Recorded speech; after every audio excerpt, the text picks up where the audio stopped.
I am going to show you are the astonishing molecular machines that create the living fabric of your body. Now, molecules are really, really tiny. And by tiny, I mean really.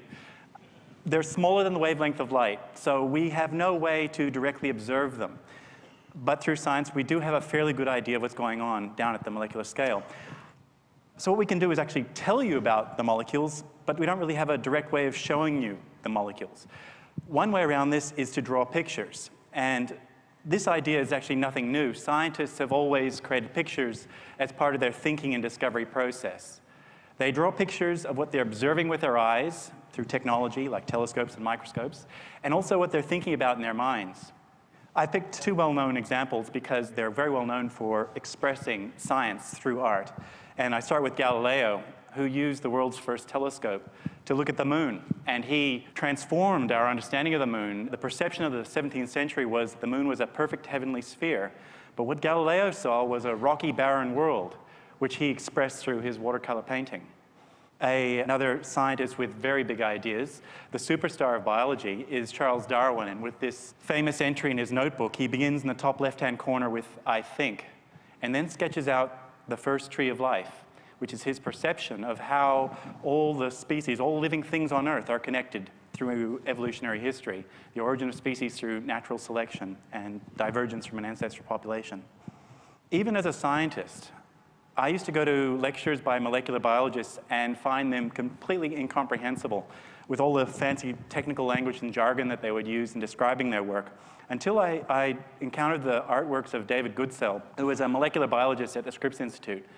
And his pictures are all, everything's accurate, it's all to scale. And his work illuminated for me what the molecular world inside us is like. So this is a transection through blood. In the top left-hand corner, you've got this yellow-green area. The yellow-green area is the fluids of blood, which is mostly water, but it's also antibodies, sugars, hormones, that kind of thing. And the red region is a slice into a red blood cell, and those red molecules are hemoglobin. They are actually red. That's what gives blood its color. And hemoglobin acts as a molecular sponge to soak up the oxygen in your lungs and then carry it to other parts of the body. I was very much inspired by this image many years ago, and I wondered whether we could use computer graphics to represent the molecular world. What would it look like? And that's how I really began. So let's begin. This is DNA in its classic double helix form, and it's from X-ray crystallography, so it's an accurate model of DNA. If we unwind the double helix and unzip the two strands, you see these things that look like teeth. Those are the letters of genetic code, the 25,000 genes you've got written in your DNA. This is what they typically talk about, the genetic code. This is what they're talking about. But I want to talk about a different aspect of DNA science, and that is the physical nature of DNA. And it's these two strands that run in opposite directions for reasons I can't go into right now, but they physically run in opposite directions, which creates a number of complications for your living cells, as you're about to see, most particularly when DNA is being copied. And so what I'm about to show you is an accurate representation of the actual DNA replication machine that's occurring right now inside your body, at least 2002 biology. So DNA is entering the production line from the left-hand side, and it hits this collection, this miniature biochemical machines that are pulling apart the DNA strand and making an exact copy. So DNA comes in, it hits this blue donut-shaped structure, and it's ripped apart into its two strands. One strand can be copied directly, and it can be seen spooling off down to the bottom there. But things aren't so simple for the other strand because it must be copied backwards.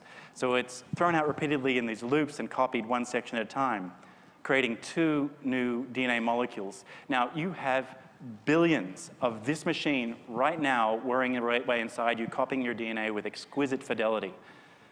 It's an accurate representation, and it's pretty much at the correct speed for what it's occurring inside you. But I've left out error correction and a bunch of other things. This was work from a number of years ago. Thank you. This is work from a number of years ago, but what I want to show you next is updated science. It's updated technology. So again, we begin with DNA, and it's jiggling and wiggling there because of the surrounding soup of molecules, which I've stripped away so you can see something. DNA is about 2 nanometers across, which is really quite tiny. But in each one of your cells, each strand of DNA is about 30 to 40 million nanometers long. So to keep the DNA organized, to regulate access to the genetic code, it's wrapped around these purple proteins. I've labeled them purple here. It's packaged up and bundled up. All of its field of view is a single strand of DNA.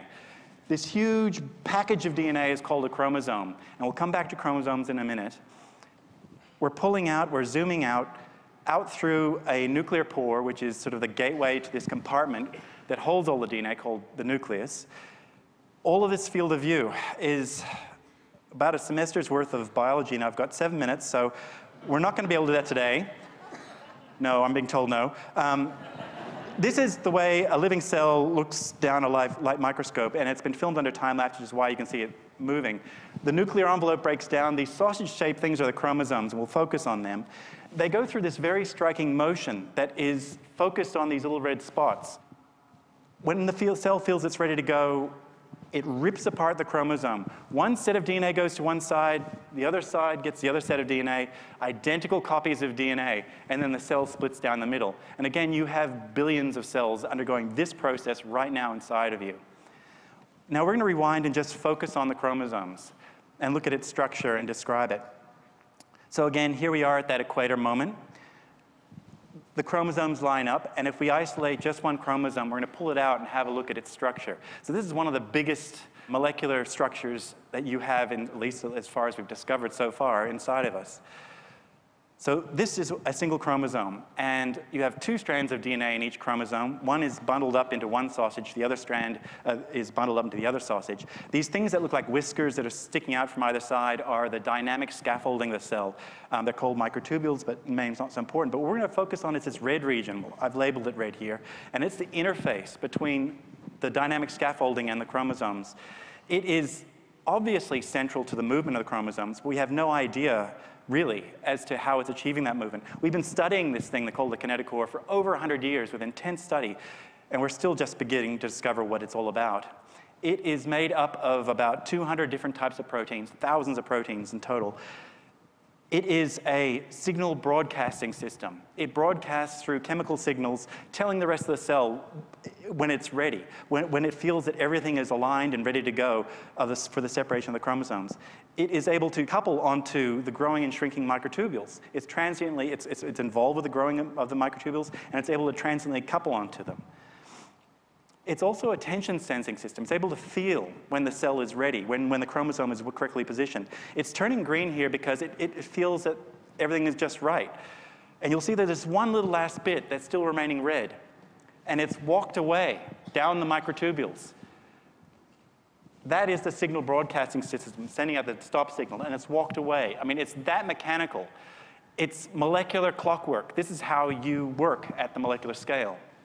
So with a little bit of molecular eye candy, we've got kinesins, which are the orange ones. They're little molecular courier molecules walking one way. And here are the dynein. They're carrying that broadcasting system, and they've got their long legs so they can step around obstacles and so on. So again, this is all derived accurately from the science. The problem is we can't show it to you any other way. Exploring at the frontier of science, at the frontier of human understanding, is mind-blowing. Discovering this stuff is certainly a pleasurable incentive to work in science. But most medical researchers, this is just discovering this stuff is simply steps along the path to the big goals, which are to eradicate disease, to eliminate the suffering and the misery that disease causes, and to lift people out of poverty. Thank you.